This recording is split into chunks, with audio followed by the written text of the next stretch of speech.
I thank the gentleman from Utah, Mr. Owens, and I'm recognizing the gentleman from Alaska, Mr. Begich. Well, I think the chairman stole some of my thunder. 49 of the 50 critical minerals, the critical minerals list is growing, are present in Alaska in economic quantities, something that we're proud of and excited about, particularly in this emergent regulatory environment where things are becoming possible in the United States again, and there is a broad recognition among the public and growing recognition among the public that the United States needs a domestic supply for critical minerals. I think that is something that many folks on both sides of the aisle recognize as important. Of course, we want to do that responsibly. I'd like to say that in Alaska, we have one of the most responsible track records you'll find anywhere in the world when it comes to resource development. But when we talk about building that inventory, building that knowledge base, and I'm going to direct this question to you, Mr. Donahue. Do you think that there is a need for the United States government to invest in building knowledge sets and data sets around our national resource inventory as it comes to critical minerals? Thank you for the question. That's a really good question.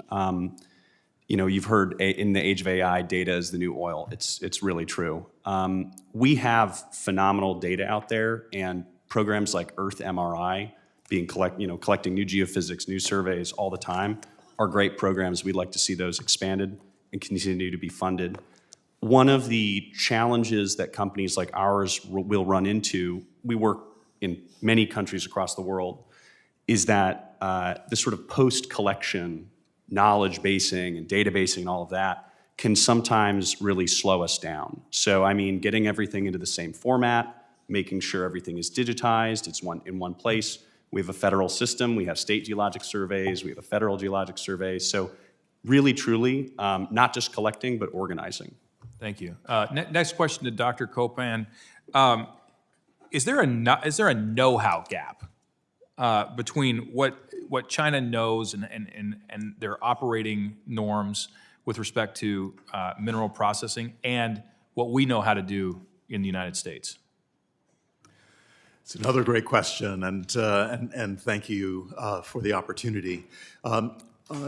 With every company, with every technology strategy that's being deployed, there is embedded know-how, and corporations globally trade successfully based on what they learn in the field by practicing process technologies. There are new tricks that are identified, and so.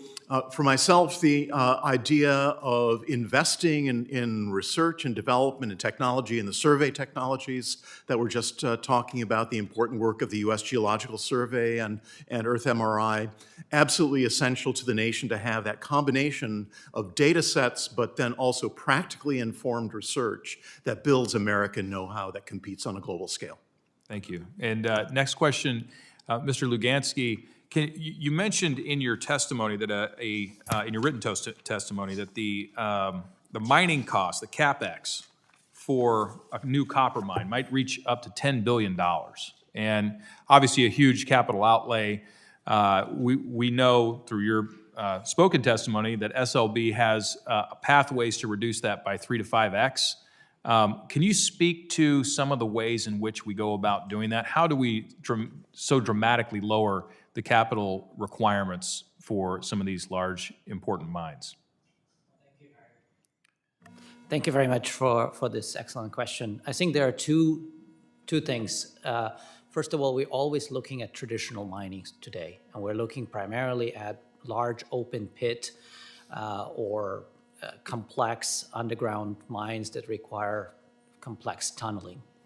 Today, we have technologies such as in situ mining based on advanced well construction, microfracturing, electromagnetics, and leaching chemistries that can rapidly reduce that initial capital cost.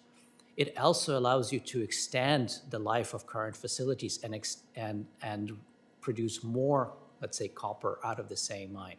We have a lot of aging mines. Example, somebody mentioned Kennecott in their answers. These mines can, by using the in situ type solutions, extended by another 10, 15 years.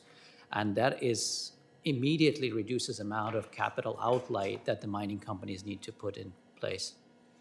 Thank you. And a final question from Mr. Kunduru. You mentioned co-location at mine sites and remote installations. Could your technology be viable for deployment in Alaska's interior or near existing legacy mines in remote locations like Alaska for both remediation and value recovery?